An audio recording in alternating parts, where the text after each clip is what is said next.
Le Yom Seirot est une journée de test physique afin d'intégrer les meilleures unités de Tsahal. Ce test s'adressait aux garçons uniquement. Cependant, en 2023, l'armée a changé ses règles et depuis, il est accessible aussi aux filles. Le Yom Seirot n'est pas une journée obligatoire. Cependant, afin d'y participer, il est extrêmement important d'avoir validé et le Tzav Rishon et le Yom HaMea. Il existe deux modèles différents, le modèle Seirot pour les garçons ainsi que le modèle Seirot pour les filles. Pour les garçons, généralement, le Yom Seirot va commencer par une course de 2 à 3 km à faire dans un certain temps, selon les conditions que l'armée va nous donner à ce moment-là. Puis par la suite, il va y avoir beaucoup d'exercices avec du poids sur le dos et des exercices physiques de groupe afin de juger les capacités des différents candidats à travailler sous un stress et sous une pression militaire très intense. Le but du Yom Seirot pour l'armée est de faire un tri parmi les différents candidats qui souhaitent accéder aux différentes unités d'élite grâce à une multitude d'exercices physiques très intenses. Que ce soit ramper dans le sable, que ce soit monter à la corde jusqu'à 6 mètres, que ce soit faire des courses avec énormément de poids sur le dos ou porter une civière dans un temps limité, tous ces exercices-là vont aider l'armée à comprendre qui est éligible pour la suite du parcours et qui ne l'est pas. Après avoir effectué le Yom Seirot,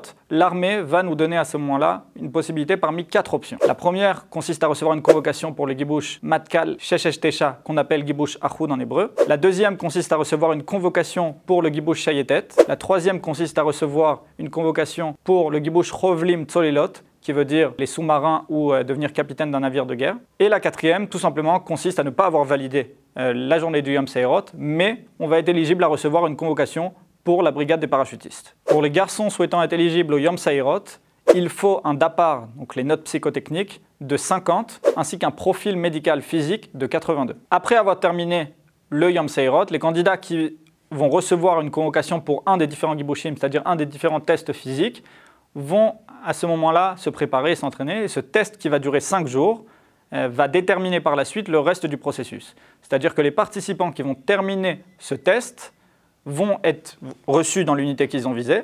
Cependant, ceux qui terminent le test mais que l'armée ne va pas juger éligibles pour les différents commandos comme Matkal, Shayetet, etc., vont avoir l'opportunité de recevoir une semaine d'entretien, qu'on appelle en hébreu la Shavua Rayonot, dans laquelle ils pourront recevoir des entretiens pour beaucoup d'autres commandos, comme Yahalom, la brigade de l'ingénierie militaire, comme Oketz, l'unité avec les chiens, ou encore d'autres unités d'élite. Il est important de préciser que les garçons qui sont éligibles à recevoir une convocation pour le Gibush Tai, c'est-à-dire la formation pour devenir pilote, et qui donc reçoivent cette convocation-là, sont dans l'obligation d'y donner suite et d'y participer afin de ne pas se voir bloquer le reste du processus d'intégration à Tsahal. Le modèle Seirot des filles est différent de celui des garçons. Pour commencer, les notes sont complètement différentes. Il ne faut pas un profil de 82, mais un profil de 97. Cependant, pour le DAPAR, la note reste le même et il faut un DAPAR de 50. Les tests sont aussi difficiles pour les filles que pour les garçons et il est important de s'y préparer du mieux possible. Le Yom Seirot pour les filles va commencer par une course de 2 à 3 km à faire sous un certain temps, puis par la suite une marche avec beaucoup de poids sur le dos. À ce moment-là, les candidates qui vont se retrouver éligibles pour la suite vont être prises à part et vont recevoir des indications et des consignes supplémentaires pour le reste de la journée. Vu la morphologie différente des filles, l'armée va mettre l'accent sur le poids qu'elles sont capables de porter lors des différents exercices.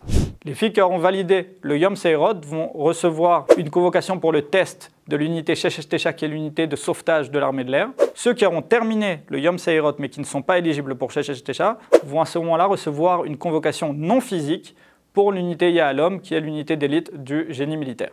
Les candidates qui ne sont acceptées ni à Sheshesh Tesha ni à Yahalom vont poursuivre le processus d'intégration aux unités combattantes via le Mion Lochamot et pourront accéder à d'autres unités combattantes comme Karakal, Arayot HaYarden, Pikuda Oref ou les différentes unités qui sont accessibles aux filles.